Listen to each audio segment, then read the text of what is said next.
दुनिया युद्ध से भाग रही है। जिस वक्त ट्रंप चाहते हैं कि सब ईरान युद्ध में कूद जाएं और कोई युद्ध में आने को तैयार नहीं, ट्रंप खुद इस युद्ध से निकलने के रास्ते ढूंढ रहे हैं। उस वक्त ट्रंप का चापलूस मुनीर क्या कर रहा है आप देखिए। उसने अपना ही युद्ध छेड़ा हुआ है और यहां सब युद्ध खत्म करने की बात कर रहे हैं। उधर मुनीर के दिमाग में के तार ऐसे हिले हुए हैं कि वो फिर से अफगानिस्तान पर बम गिराने में जुट गया। पाकिस्तान ने एक ही रात में अफगानिस्तान में 400 लोगों को मार दिया। पाकिस्तान ने कल रात 9 बजे काबुल पर एयर स्ट्राइक की और इस हमले में पाकिस्तान ने अफगानिस्तान के उम्मीद नशा मुक्ति अस्पताल को टारगेट किया। आप सोचिए कैसा देश है, कैसा मुनीर है, अस्पताल को टारगेट करके मार रहा है। कल रात हुए हमले की तस्वीरें आप देखिए, फिर आपको बताऊंगा कि इस हमले को लेकर अफगानिस्तान ने पाकिस्तान को क्या नई धमकी दे डाली है।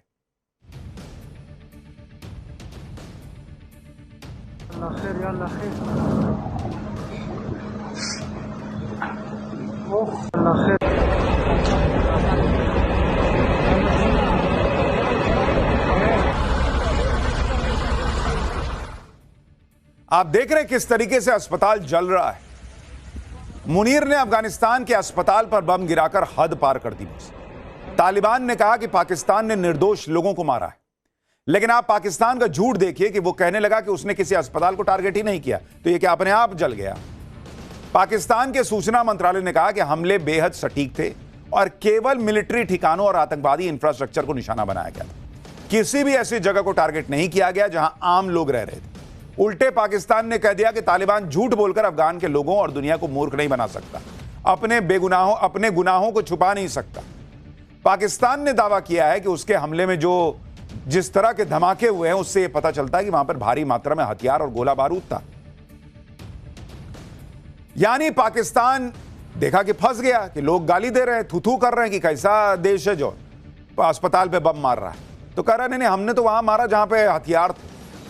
पाकिस्तान ने अपनी करतूत पर पर्दा डालने की बहुत कोशिश की, लेकिन सुबह जब पाकिस्तान के हमले की तस्वीरें पूरी दुनिया ने देखी तो पाकिस्तान का झूठ पकड़ा गया। आप देखिए पाकिस्तान के हमले में कैसे अफगानिस्तान का पूरा अस्पताल तबाह हो गया। कहां आपको इसमें हथियार दिख रहा है? पाकिस्तान की एयर स्ट्राइक में 2000 बेड वाले इस अस्पताल में कुछ बचा ही नहीं। नशा मुक्ति अस्पताल में सब कुछ राख के ढेर में बदल गया। इन तस्वीरों ने पाकिस्तान के झूठ को धुआं धुआं कर दिया। जहां हमला हुआ वहां अस्पताल का ढांचा है, अस्पताल के बेड दिख रहे हैं। जहां हमला हुआ वहां मलबे के बीच डॉक्टर खड़े दिख रहे हैं। क्या पाकिस्तान इन तस्वीरों को झुठला सकता है? ये जो लोग मरे हुए हैं, ये आपको टेररिस्ट दिख रहे हैं क्या? अगर पाकिस्तान ने अस्पताल को टारगेट नहीं किया तो फिर इस 2000 बेड वाले इतने बड़े अस्पताल में क्या लोग अपने आप मर गए? और पाकिस्तान को जमकर लताड़ा। अफगानिस्तान के स्टार स्पिनर राशिद खान ने कहा कि नागरिकों को, घरों को, शैक्षणिक संस्थानों को या चिकित्सा ढांचे को निशाना बनाना, चाहे जानबूझकर हो या गलती से, यह वॉर क्राइम है बॉस, युद्ध अपराध है। मानव जीवन के प्रति इस तरह की बेरुखी खासकर रमजान के पवित्र महीने में बेहद चिंताजनक और घृणित है। अफगानिस्तान के क्रिकेटर मोहम्मद नबी ने कहा कि रात में काबुल में एक अस्पताल में उम्मीद बुझ गई। इलाज के लिए आए युवाओं को पाकिस्तानी सैन्य शासन की बमबारी में मार दिया गया। अस्पताल के बाहर माताएं अपने बेटों का नाम पुकारती रहीं। रमजान की 28वीं रात उनकी जिंदगी छिन गई। अफगानिस्तानी क्रिकेटर रहमानुल्लाह गुरबाज ने कहा कि रमजान में पाकिस्तान ने अफगानिस्तान के अस्पताल पर बम गिरा दिया। अंतर्राष्ट्रीय कानून कहां है? मानवता कहां है? और कितनी जानें जाएंगी तब जाकर दुनिया इस पर कुछ बोलेगी। अफगानिस्तान के तेज गेंदबाज नवीन उल हक ने कहा कि अब इजराइल और पाकिस्तान के बीच अंतर करना मुश्किल हो गया है। पाकिस्तान के हमले से अफगानिस्तान के क्रिकेटर्स को बहुत बड़ा झटका है, क्योंकि साल 2022 में अफगानिस्तान के क्रिकेटर्स इस अस्पताल में गए थे। वहां मरीजों के साथ उन्होंने वक्त बिताया था। उन्होंने देखा था कि वहां कैसे मरीज रह रहे हैं। कोई असला बारूद नहीं था वहां पर। अस्पताल में क्रिकेटर्स को देखकर वहां के मरीज बहुत खुश हो गए थे और इस वीडियो में अस्पताल का माहौल काफी खुशनुमा दिख रहा था। आज जब उसी अस्पताल को पाकिस्तान ने खंडर बना दिया, मरीजों को लाश बना दिया, तो अफगानिस्तान में लोग रो रहे हैं। मुनीर ने पहले भी अफगानिस्तान पर बम गिराए थे, एयर स्ट्राइक की थी, लेकिन इस बार मुनीर ने जो किया उसका बदला अफगानिस्तान लेकर रहेगा। और इस हमले को लेकर अब अफगानिस्तान पाकिस्तान को बिल्कुल छोड़ने के मूड में नहीं है। अफगान तालिबान सरकार के प्रवक्ता ने अस्पताल में मरीजों की एक पुरानी तस्वीर साझा की और उनकी मौत पर दुख जताया। मुनीर के इस हमले को लेकर तालिबान ने पाकिस्तान को आखिरी वार्निंग दे दी। तालिबान ने कहा कि वो पूरी ताकत से पाकिस्तान के हमले का जवाब देंगे। तालिबान ने कहा कि यह कुर्बानी की रात थी। पाकिस्तान की मिलिट्री रिजीम ने ऐसा गुनाह किया है कि लोग जियोनिस्ट रिजीम के भी गुनाह भूल गए। अफगानिस्तान की इस धमकी को हल्के में नहीं लिया जा सकता, क्योंकि इससे पहले भी अफगानिस्तान ने पाकिस्तान का भूत बनाया था। उसकी चौकियां तबाह की थी, सीमा में घुसकर टैंक जब्त कर लिए थे। अफगानिस्तान ने तो हाल ही में इस्लामाबाद तक हमला करने का दावा किया था, और यही वजह है कि पाकिस्तान में अब डर का माहौल है। आप सुनिए पाकिस्तान में किस तरह की चर्चाएं चल रही हैं। अस्पताल को निशाना बनाना, सैकड़ों मरीजों को मार डालना, यह ऐसा युद्ध अपराध है, वॉर क्राइम है, जिसकी भारी कीमत मुनीर को चुकानी पड़ सकती है। भारत ने भी पाकिस्तान की इस करतूत पर उसकी तगड़ी क्लास लगाई। भारत के विदेश मंत्रालय की तरफ से कहा गया कि यह कायरतापूर्ण और अनैतिक हिंसक कृत्य है, जिसमें बड़ी संख्या में आम नागरिकों की जान गई है। जिस जगह को किसी भी स्थिति में सैन्य टारगेट नहीं माना जा सकता, उसे निशाना बनाया गया। पाकिस्तान अब इस जनसंहार को सैन्य अभियान के रूप में पेश करने की कोशिश कर रहा है। भारत की तरफ से कहा गया कि पाकिस्तान का यह घिनौना हमला अफगानिस्तान की संप्रभुता पर खुला हमला है और क्षेत्रीय शांति और स्थिरता के लिए सीधा खतरा है। यह पाकिस्तान के लापरवाह व्यवहार के पुराने पैटर्न को दिखाता है, जिसमें वो अपनी आंतरिक नाकामियों को छिपाने के लिए अपनी सीमाओं के बाहर हिंसक कदम उठाता रहा है। भारत ने इस हमले को अफगानिस्तान की संप्रभुता पर सीधा हमला कहा और अंतर्राष्ट्रीय समुदाय से इसके लिए जिम्मेदार लोगों को जवाबदेह ठहराने की अपील की। मुनीर ने तालिबान से लड़ाई छेड़कर बहुत बड़ी गलती कर दी, क्योंकि पाकिस्तान इस वक्त ऐसी हालत में नहीं है कि युद्ध झेल सके। पाकिस्तान के पड़ोसी ईरान में पहले से ही युद्ध चल रहा है और इस युद्ध से पाकिस्तान की कमर टूटी जा रही है। पाकिस्तान में महंगाई से हाहाकार मचा हुआ है। वहां पेट्रोल ऑलरेडी 55 रुपया महंगा हो चुका है और 350 के पार जा चुका है। पाकिस्तान के पास 11 दिन का क्रूड ऑयल रिजर्व बचा है, डीजल 21 दिन का बचा है, पेट्रोल 27 दिन का बचा है, एलपीजी 9 दिन और जेट फ्यूल 14 दिन का बचा है। वहां सरकारी कर्मचारियों की सैलरी में 30% की कटौती हो रही है। फ्यूल बचाने के लिए स्कूल, कॉलेज, दफ्तर सब बंद किए जा रहे हैं। ऐसे मुश्किल हालात में मुनीर ने अफगानिस्तान को पिन मार दिया। अब सुनिए पाकिस्तान की जनता महंगाई से किस तरह परेशान है। सोचिए पाकिस्तान में लोग सरकार को गाली दे रहे हैं। हमारे यहां भी जो ये ईरान इजराइल का युद्ध चल रहा है, अमेरिका का युद्ध चल रहा है, इसका इंपैक्ट है। लेकिन आप सोचिए भारत कितनी बेहतर स्थिति में, अभी तक पेट्रोल डीजल की कीमत नहीं बढ़ी है। वहां 322 रुपया, पाकिस्तान में 322 रुपए का 1 लीटर पेट्रोल मिल रहा है। और इन हालात के बीच में पाकिस्तान तालिबान से भिड़ने लग गया है। तो पाकिस्तान कहां का रहेगा बॉस? पिछली बार ही तालिबान ने पाकिस्तान को घर में घुसकर मारा था। इस्लामाबाद, रावलपिंडी तक ड्रोन पहुंच गए थे। सवाल यह है कि मुनीर यह सब जानते हुए भी युद्ध में पाकिस्तान को क्यों धकेल रहा है, जबकि उसकी खुद की हालत सही नहीं है, खुद की टांगें टूटी पड़ी हैं। लेकिन अफगानिस्तान पर बम क्यों पाकिस्तान मार रहा है? यह बात भी सच है कि पाकिस्तान और अफगानिस्तान के बीच पिछले साल से टेंशन है। पाकिस्तान का आरोप है कि तालिबान एंटी पाकिस्तान ताकतों को पनाह देता है। तालिबान कहता है हम ऐसा कर ही नहीं रहे। लेकिन हालात अभी इतने भी नहीं बिगड़े थे कि पाकिस्तान अचानक से तालिबान पर इतना बड़ा हमला कर दे और वो भी मासूम लोगों को मार दे। कुछ लोग इसे मुनीर की नई पैंतरेबाजी बता रहे हैं, क्योंकि ईरान युद्ध को लेकर भी पाकिस्तान फंसा हुआ है। एक तरफ अमेरिका है जिसकी चापलूसी में मुनीर कोई कसर नहीं छोड़ता। जाहिर है कि अमेरिका चाहेगा कि पाकिस्तान इस युद्ध में उसके साथ आए। दूसरी तरफ सऊदी अरब है, जिससे पाकिस्तान ने नेटो जैसे मिलिट्री पैक्ट करने का दावा किया था। लेकिन जब ईरान सऊदी अरब पर भी हमले कर रहा है तो पाकिस्तान सीन से गायब है। तीसरी तरफ पाकिस्तान का पड़ोसी देश ईरान भी है। पाकिस्तान उससे भी बिगाड़ना नहीं चाहता रिश्ता। ईरान का मामला पाकिस्तान में भी बहुत संवेदनशील है। हाल ही में वहां अमेरिका के खिलाफ जिस तरह से प्रदर्शन हुआ, वो पाकिस्तान की इंटरनल सिक्योरिटी के लिए खतरा बन गया था। यानी पाकिस्तान 3 तरफ से फंसा हुआ है। ऐसे में कहा जा रहा है कि मुनीर की ये चाल है कि हाँ, खुद को भी फंसा हुआ दिखा दो, दिखाओ कि भाई हम तो तालिबान से लड़ रहे हैं। सऊदी अरब से फोन आया तो कहो कि भाई क्या मैं आता ना तेरे मदद के लिए, लेकिन देखो मैं तो खुद तालिबान से लड़ रहा हूं। ट्रंप का फोन आए तो कहो कि सर मैं तो अभी आपके तलवे चाटने आ जाता, लेकिन इधर देखो जरा तालिबान से लड़ रहा हूं। दुनिया को बता दो कि हम तो खुद युद्ध में फंसे हुए हैं, ताकि किसी की साइड ना लेनी पड़े, किसी को अपना एयर स्पेस ना देना पड़े, सऊदी की मदद के लिए जाना ही ना पड़े और बाद में भीख मांगने का भी ऑप्शन खुला रहे। लेकिन पाकिस्तान ने ये जो किया है उसकी थूथू भी हो रही है, और तालिबान जो करेगा वो तो आगे आपको बताऊंगा। पाठशाला में अब अगला चैप्टर, बौखलाए ट्रंप ने ईरान में लारीजानी को क्यों मार दिया, अब युद्ध रुकेगा या और ज्यादा बम बरसेंगे। ईरान तो अब ट्रंप का खुला मजाक उड़ा रहा है, उधर ट्रंप की टीम में इस्तीफे क्यों होने लगे, ट्रंप निपटने वाले हैं क्या? ईरान पर अमेरिका के सबसे घातक हमले के बीच ट्रंप ने क्या कह दिया कि पूरी दुनिया में चीचा लेदर हो रही। ईरान अमेरिका वॉर की सबसे लेटेस्ट तस्वीरों और अटैक्स की पूरी जानकारी देने वाला चैप्टर अब खोल रहा। ईरान युद्ध से डोनाल्ड ट्रंप की जो चीचा लेदर हो गई है, उसमें ट्रंप का दिमाग फिर से घूम गया। जब ये बातें हो रही हैं कि ट्रंप ने सब कुछ करके देख लिया, अभी तक युद्ध से कुछ हासिल तो हो नहीं रहा, जब यह कहा जा रहा था कि ट्रंप जैसे तैसे युद्ध से निकलना चाहते हैं, ट्रंप के ऊपर भयंकर प्रेशर आ गया है, तभी ईरान युद्ध में एक नया मोड़ आ गया। आप देखिए कि इजराइल ने दावा किया कि ईरान के रक्षा प्रमुख को मार गिराया, साथ ही IRGC का बासिज फोर्स कमांडर को भी मार गिराया गया। ये दोनों ईरान की टॉप लीडरशिप के साथ मिलकर काम करते थे और ये दोनों ही ईरान के ताकतवर राजनीतिक और सैन्य अधिकारी। इजराइल ने कहा है कि वो नए सुप्रीम लीडर को भी नहीं छोड़ेगा।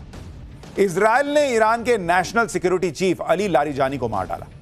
लारिजानी वही शख्स हैं जो कुछ दिन पहले ये आपको ईरान की सड़कों पर निकलकर चैलेंज करते दिख रहे थे, जो मैंने कहा था पीछे धमाका हो रहा था और लारिजानी चल रहे थे। लेकिन लारिजानी को इजराइल ने वैसे ही मारा जैसे अली खामनेई को मारा था। अली खामनेई के बाद ईरान को असल में लारिजानी ही चला रहे थे कहा जा रहा है।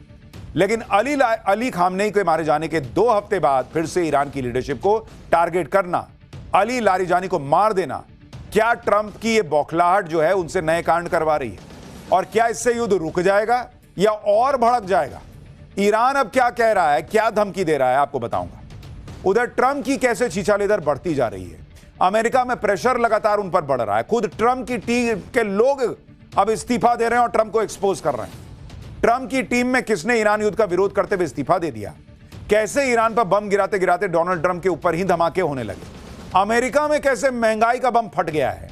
यह सब बताऊं उससे पहले एक झलक देखिए।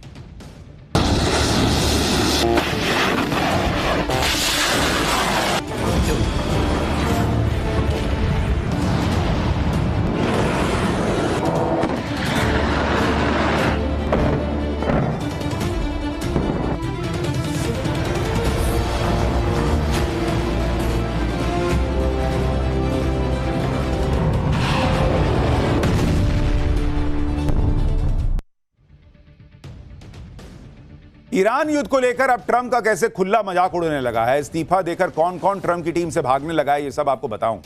उससे पहले ट्रंप ने जो नया कांड किया है उसके बारे में बात करना जरूरी है, क्योंकि इस नए कांड ने ईरान अमेरिका के युद्ध में नया ट्विस्ट ला दिया है। ट्रंप जहां युद्ध को लेकर फंसे हुए हैं, वहीं इजराइल ने कुछ ऐसा कर दिया जिससे यह युद्ध और भड़क गया है। इजराइल ने बड़ा दावा किया है कि उसने ईरान के रक्षा प्रमुख अली लारिजानी को एक एयर स्ट्राइक में मार गिराया है। अली लारिजानी ईरान के ताकतवर लोगों में से एक माने जाते हैं, जिनकी फोटो अभी आप देख रहे हैं। लारिजानी ईरान के सुप्रीम लीडर मुस्तफा खामनेई के सलाहकार भी हैं। अली लारिजानी पिछले शुक्रवार को तेहरान की सड़कों पर खुलेआम घूमते हुए दिखाई दिए थे। लारिजानी इजराइल के निशाने पर काफी समय से थे। अली लारिजानी ईरान की टॉप लीडरशिप के बेहद करीबी थे। अगर इजराइल का दावा सही है कि लारिजानी मारे गए हैं, तो यह ईरान के लिए बड़ा झटका है, क्योंकि अली खामनेई के मारे जाने के बाद अली लारिजानी ही ईरान के शासन को संभाल रहे थे। अली लारिजानी ने इजराइल और अमेरिका के खिलाफ हमलों की रणनीति बनाई। अली लारिजानी ईरान की सुप्रीम नेशनल सिक्योरिटी काउंसिल के सेक्रेटरी थे। ईरान की टॉप लीडरशिप में सबसे वरिष्ठ और प्रभावी नेता उनको माना जाता था। ईरान ने अली लारिजानी के मारे जाने की पुष्टि नहीं की। वहीं लारिजानी के सोशल मीडिया हैंडल से एक मैसेज शेयर किया गया। यह मैसेज हैंड रिटन है और कहा जा रहा कि इसे लारिजानी ने ही लिखा था। इस मैसेज में लारिजानी ने युद्ध में मारे गए लोगों को देश के लिए शहादत का हिस्सा बताया, लेकिन इजराइल खुलकर यह दावा कर रहा है कि लारिजानी को मार दिया गया है। खुद प्रधानमंत्री नेतन्याहू ने इसके बारे में सामने आकर बताया। अली लारिजानी के साथ इजराइल ने ईरान को एक और झटका दिया। इजराइल ने दावा किया है कि उसने ईरान की बासिज फोर्स के कमांडर गुलाम रेजा सुलेमानी को भी मार गिराया है। सुलेमानी बासिज फोर्स के एक कैंप में थे जब उन पर हमला किया गया। आईडीएफ के मुताबिक बासिज फोर्स ने यह कैंप लगातार हो रहे हमलों के बाद बनाया था। आईएफडी का कहना है कि इस हमले में बासिज के उप कमांडर और फोर्स के कई टॉप अधिकारी भी मारे गए। कहा जा रहा है कि गुलाम रेजा सुलेमानी 1982 में IRGC में शामिल हुए। IRGC की घरेलू सुरक्षा वाली बासिज यूनिट के प्रमुख थे। बासिज फोर्स आंतरिक सुरक्षा, मोरल पुलिसिंग का काम करती थी और विरोध प्रदर्शन को दबाने और धार्मिक कार्यक्रमों की देखरेख करती थी। 2019 में ईरान के विरोध प्रदर्शन को कुचलने में सुलेमानी का बड़ा रोल था। इसके बाद ही अमेरिका और EU ने सुलेमानी पर बैन लगा दिया था। एक ही दिन में ईरान के 2 बड़े लीडर मारे जाने की बात चल रही है। अली लारिजानी, जो ईरान के पावर कॉरिडोर में एक बड़ा नाम थे। मुस्तफा खामनेई को सुप्रीम लीडर बनाने में लारिजानी का बड़ा रोल था।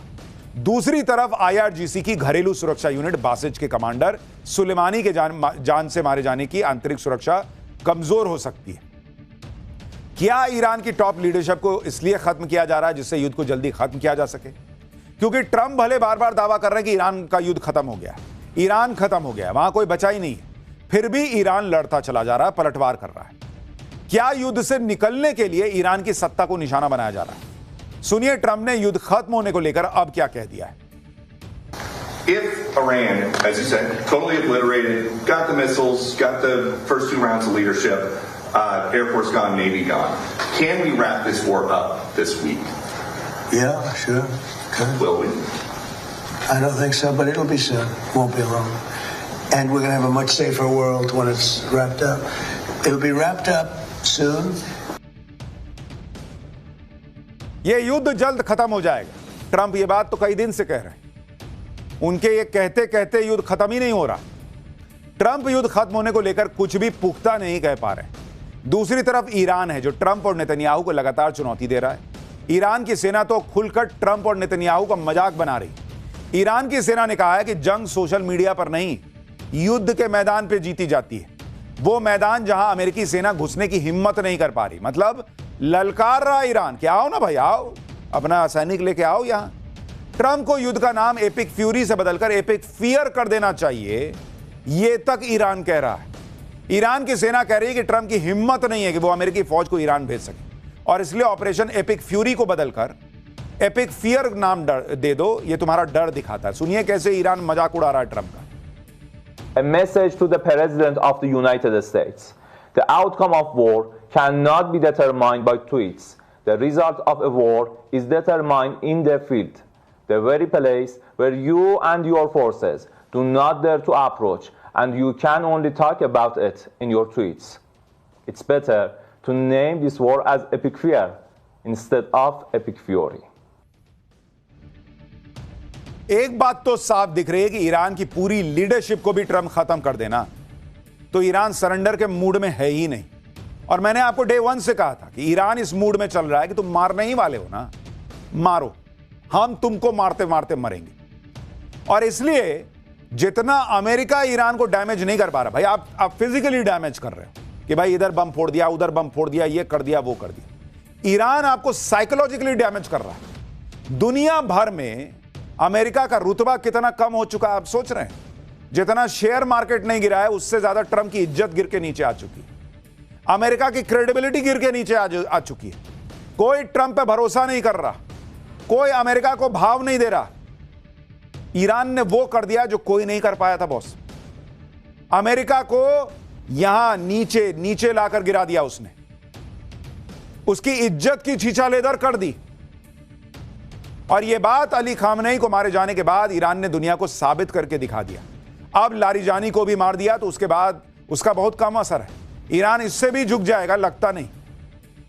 ईरान जिस तरह से ताकतवर ट्रंप का सामना कर रहा है उससे खुद ट्रंप हैरान है। ईरान ने खाड़ी देशों में अमेरिकी ठिकानों को निशाना बनाया। यह तस्वीरें देखिए, इराक के बगदाद में अमेरिकी एम्बेसी पर ड्रोन से हमला किया जिसे अमेरिकी एयर डिफेंस ने रोक लिया।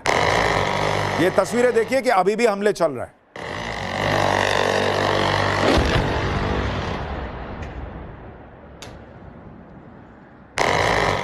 बगदाद में ईरान ने कई ड्रोन से हमला किया जिसे रोकने के लिए अमेरिकी सीरैम सिस्टम को एक्टिव करना पड़ा, यानी काउंटर रॉकेट आर्टिलरी और मोटार सिस्टम।